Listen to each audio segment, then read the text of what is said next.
ইসলামের নামে রাজনীতি করছে। এই দলটি 1971 সালে এদেশের স্বাধীনতার বিরুদ্ধে ছিল, যে দলটি বাংলাদেশের সৃষ্টির বিরুদ্ধে ছিল। আমি এই মহান সংসদে দাবি করব, তারা বাংলাদেশে রাজনীতি করতে পারবে না, তাদের রাজনীতিও ফ্যাসিস্টদের মতো নিষিদ্ধ করা হোক। শেখ মুজিব নিজেও আক্ষেপ করে বলেছিলেন, মানুষ পায় সোনার খনি, আমি পেয়েছি চোরের খনি। আমি বিদেশ থেকে চা ভিক্ষা করে আনি, চাটার দল সব লুটে পুটে খেয়ে ফেলে। তিনি আরো বলেছিলেন, 7 কোটি মানুষের 7.5 কোটি কম্বল, আমার কম্বলটি কোথায়? পরবর্তী বক্তা জনাব মোহাম্মদ আমিরুল ইসলাম খান, সিরাজগঞ্জ 5।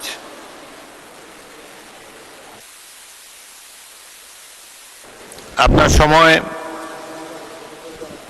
6 মিনিট। বিসমিল্লাহির রহমানির রহিম। মাননীয় স্পিকার, আপনাকে ধন্যবাদ। সেই সাথে আমরা এই মহান সংসদের সংসদ সদস্য গর্ববোধ করি যে আপনার মতো রণাঙ্গনের একজন মুক্তিযোদ্ধাকে আমরা মাননীয় স্পিকার হিসাবে পেয়েছি। এর জন্য জাতি গর্বিত, আমরাও গর্বিত। এই জন্য আপনাকে আবারও ধন্যবাদ। মাননীয় স্পিকার, দিল্লি নয়, পিন্ডি নয়, অন্য কোনো দেশ, সবার উপর বাংলাদেশ। যার মধ্যে দেশপ্রেম থাকে, যার মধ্যে সততা থাকে, যার মধ্যে দেশের মানুষের প্রতি ভালোবাসা থাকে, তার পক্ষেই জাতির সামনে এই স্লোগান দেওয়া সম্ভব। এটা কোনো স্লোগান নয়, এটা রাষ্ট্র পরিচালনার একটি দর্শন। 9,38,000 কোটি টাকার বাজেটের চ্যালেঞ্জ মোকাবেলা চেয়ে এই চ্যালেঞ্জের বুকে ধারণ করে রাষ্ট্র পরিচালনা করা বড় কঠিন। তারপরেও মাননীয় প্রধানমন্ত্রী ইনি এই স্লোগান বুকে ধারণ করে বাংলাদেশকে এগিয়ে নেওয়ার যে চ্যালেঞ্জ ঘোষণা করেছেন, আমি মনে করি এই চ্যালেঞ্জ যিনি গ্রহণ করতে পারেন, তার পক্ষে বাজেট মোকাবেলা করা ইনশাল্লাহ কোনো কঠিন হবে না। মাননীয় স্পিকার, বিএনপি মানেই চ্যালেঞ্জ, বিএনপি মানেই আত্মনির্ভরশীল বাংলাদেশ। বিএনপি রাজনৈতিক ক্ষেত্রে যেমন চ্যালেঞ্জ গ্রহণ করতে পারে, তেমনি অর্থনৈতিক ক্ষেত্রেও চ্যালেঞ্জ মোকাবেলা করে জাতিকে এগিয়ে নিতে পারে। ইতিহাসে বারবার তার প্রমাণ রেখেছে বিএনপি। মাননীয় স্পিকার, আমাদের নেতা, আমাদের আদর্শের জনক শহীদ রাষ্ট্রপতি জিয়াউর রহমান যখন রাষ্ট্র ক্ষমতা দায়িত্ব গ্রহণ করেন, তখন শেখ মুজিবের লুটপাট আর দুর্ভিক্ষের উপর দাঁড়িয়ে তাকে অর্থনীতিকে এগিয়ে নিতে হয়েছে। মাননীয় স্পিকার, শেখ মুজিবের শাসন আমলকে মার্কিন পররাষ্ট্রমন্ত্রী হেনরি কিসিঞ্জার তলাবিহীন ঝুড়ির সাথে তুলনা করেছিলেন। শুধু হেনরি কিসিঞ্জারই নয়, শেখ মুজিব নিজেও আক্ষেপ করে বলেছিলেন, মানুষ পায় সোনার খনি, আমি পেয়েছি চোরের খনি। আমি বিদেশ থেকে চা ভিক্ষা করে আনি, চাটার দল সব লুটে পুটে খেয়ে ফেলে। তিনি আরো বলেছিলেন, 7 কোটি মানুষের 7.5 কোটি কম্বল, আমার কম্বলটি কোথায়?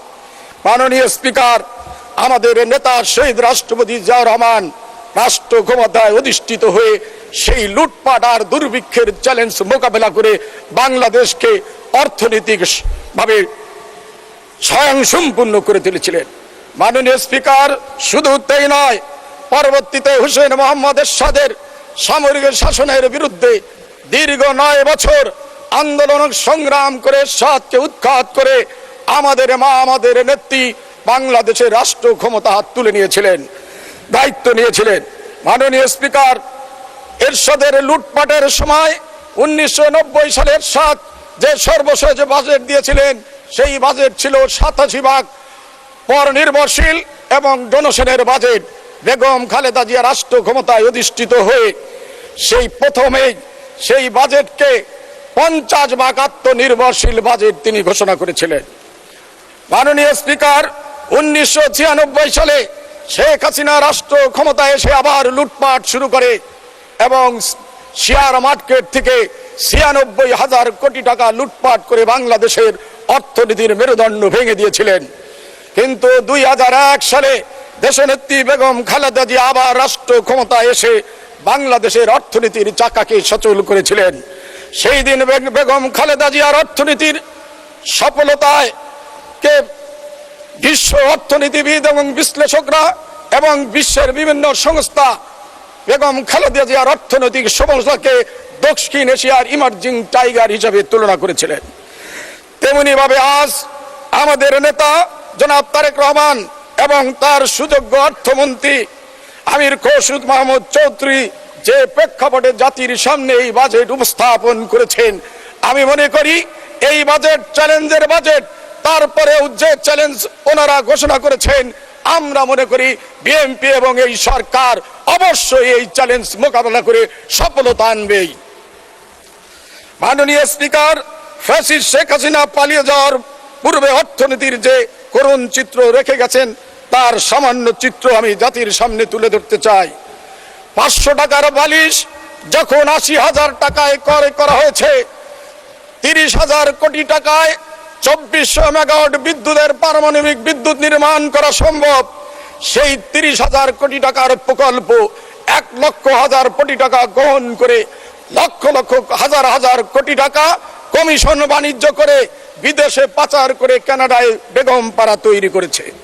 শুধু তাই নয়, ওই সরকারের একজন দরবেশ ছিলেন, যে দরবেশ বাবা তিনি নামে বেনামে বিভিন্ন প্রতিষ্ঠানের নামে লোন দিয়ে 6,40,000 কোটি টাকার ঋণের বোঝা আমাদের ঘাড়ে চাপিয়ে দিয়েছে।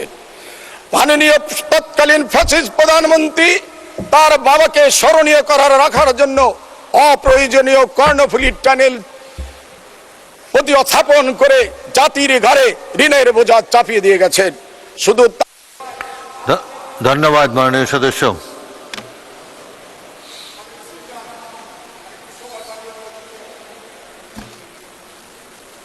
হুইপরা কোনো সময় দিচ্ছে না আপনাকে, 1 মিনিট বলেন। আচ্ছা, 1 মিনিট মাননীয় স্পিকার, 1 মিনিটে শেষ করে দেন। যা হোক, এলাকার কথা নাই বললাম, আমি সর্বশেষ বলতে চাই, জীবন মানে এই স্বপ্ন। যে জীবনের স্বপ্ন নেই সেই জীবনের সফলতা নাই। স্বপ্ন মানুষকে সফলতার ধার প্রান্তে পৌঁছে দেয়। আমাদের নেতা, আমাদের অভিভাবক জনাব তারেক রহমান 17 বছর নির্বাসিত থেকে বাংলাদেশে এসে তার অযোগ্য অর্থমন্ত্রীকে নিয়ে যে বাজেট জাতির সামনে উপস্থাপন করেছেন, এই বাজেটের মধ্যে মানুষের মুক্তির যে পথ রয়েছে, জাতিকে শিক্ষিত করে তোলার পথ রয়েছে এবং বাংলাদেশকে আধুনিক বিশ্বে একটি আত্মনির্ভরশীল জাতি হিসেবে প্রতিষ্ঠা করার স্বপ্ন রয়েছে। আমি মনে করি এই স্বপ্নের মধ্যে দিয়েই তারেক রহমান বাংলা ইসলামের নামে রাজনীতি করছে। এই দলটি 1971 সালে এদেশের স্বাধীনতার বিরুদ্ধে ছিল, যে দলটি বাংলাদেশের সৃষ্টির বিরুদ্ধে ছিল। আমি এই মহান সংসদে দাবি করব, তারা বাংলাদেশে রাজনীতি করতে পারবে না, তাদের রাজনীতিও ফ্যাসিস্টদের মতো নিষিদ্ধ করা হোক।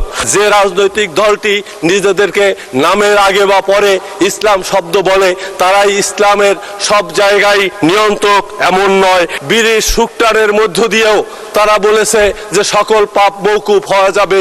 স্বরাষ্ট্রমন্ত্রী বলেছিলেন, নামের পরে ধর্ম থাকলেই যেভাবে ইসলাম নাম হলেই যেভাবে ইসলাম ধর্মের সে সত্ত্বাধিকারী হয় না, ঠিক একইভাবে যে ব্যাংক নামের মধ্যে ইসলাম রেখেছে তারাই ইসলামের সকল ধারক বাহক নয়। যে রাজনৈতিক দলটি নিজেদেরকে নামের আগে বা পরে ইসলাম শব্দ বলে, তারাই ইসলামের সব জায়গায় নিয়ন্ত্রক এমন নয়। কিন্তু আমরা বরং দেখেছি, গত ইসলামের নামে যারা রাজনীতি করেন, গত নির্বাচনে তারা ভোটের বিনিময়ে মানুষকে বেহেশত দিয়েছেন। আমরা দেখেছি মাননীয় স্পিকার, বিড়ির শুকটানের মধ্য দিয়েও তারা বলেছে যে সকল পাপ মওকুফ হওয়া যাবে। এভাবে একের পর এক বিতর্কিত সিদ্ধান্ত নিয়ে যারা এই ইসলামের নামে রাজনীতি করছে, এই দলটি 1971 সালে এদেশের স্বাধীনতার বিরুদ্ধে ছিল, যে দলটি বাংলাদেশের সৃষ্টির বিরুদ্ধে ছিল। আমি এই মহান সংসদে দাবি করব, তারা বাংলাদেশে রাজনীতি করতে পারবে না, তাদের রাজনীতিও ফ্যাসিস্টদের মতো নিষিদ্ধ করা হোক। মাননীয় স্পিকার,